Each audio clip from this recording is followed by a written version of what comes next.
When the door opened. Chapter 1. The night the rain knocked. I never liked storms. They made the house sound older than it was, like the walls were whispering stories I did not want to hear. That night, rain fell hard against the roof, and the wind shook the windows. I sat on the sofa, holding a cup of cold tea, thinking about my parents. They had built this house with love and patience. My father used to say, "A home is not walls, it is the people who protect it."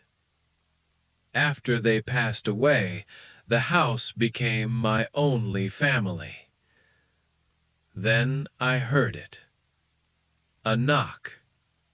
Slow, careful, not loud, but strong enough to reach my heart. I stood up slowly. No one ever came at this hour. I looked through the small window near the door. A man stood outside, his coat wet, his hair messy. He looked tired, but not dangerous. I opened the door a little. "Yes?" I asked. "I'm sorry to disturb you," he said gently. "My car stopped working down the road. May I please use your phone?" Something in his voice felt honest. I opened the door wider. "Come in." He smiled with relief. "Thank you. I'm sorry for the trouble." He made a short call. "Yes, I'm safe, near a house. Someone kind helped me." When he ended the call, he looked around quietly. "This place feels warm," he said, "like it's protecting you." I smiled without knowing why. "My name is Emily," I said. "I'm Leon," he replied. We spoke only a little more before he left, but before walking away, he looked back at the house. "Some houses watch over their owners," he said softly. "I hope this one always does." When the door closed, the silence felt different. That was the night my life began to change. Chapter 2. Meeting again was no accident. Days passed, but I kept thinking about Leon.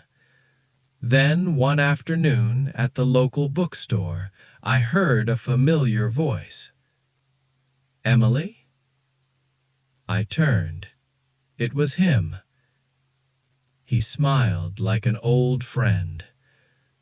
"I guess my car trouble brought me luck," he said. We laughed. From that day we met often, at the cafe, at the park, at the market. He listened when I spoke. He remembered small details. He never rushed me. He told me he moved often. He said he was tired of cities and noise. He said, "I want a simple life." I understood that feeling. Loneliness recognizes loneliness. Chapter 3. Love arrives quietly. Leon became part of my days. He fixed small things around the house. He cooked simple meals. He brought flowers from the roadside. One evening he said, "You've lived alone too long." I laughed. "And you haven't stayed anywhere long enough." He looked at me carefully. Maybe we were both waiting. When he asked me to marry him, there was no big promise, No big ring, just honesty.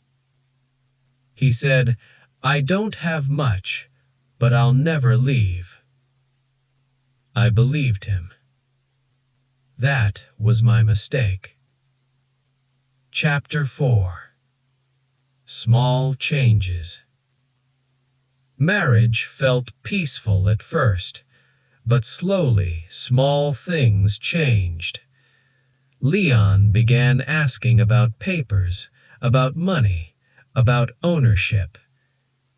"It's just safety," he said. "We should share everything." I ignored the fear inside. Then things disappeared. Old furniture, my mother's cabinet, my father's tools. He said, "They're just things." But they were my memories. Chapter 5. The First Crack. One night, I heard him on the phone. "She doesn't suspect anything," he whispered. "Soon it will be done." My hands turned cold. I waited. I watched. And I learned the truth. Chapter 6. The truth hurts quietly. I found documents with my house listed under his name. I saw messages from another woman. I didn't cry. I planned. Chapter 7. Becoming Awake. I spoke to a lawyer in secret. I protected what was mine. Leon smiled, thinking he was winning. I smiled too. Chapter 8. The Fall. The day he tried to sell my home was the day police stopped him. He looked shocked. I looked calm. "You never loved me," I said softly. "You loved my house." He had no answer. Chapter 9. After the storm. The house felt empty again, but this time I was not afraid. I forgave him, not for him, but for myself.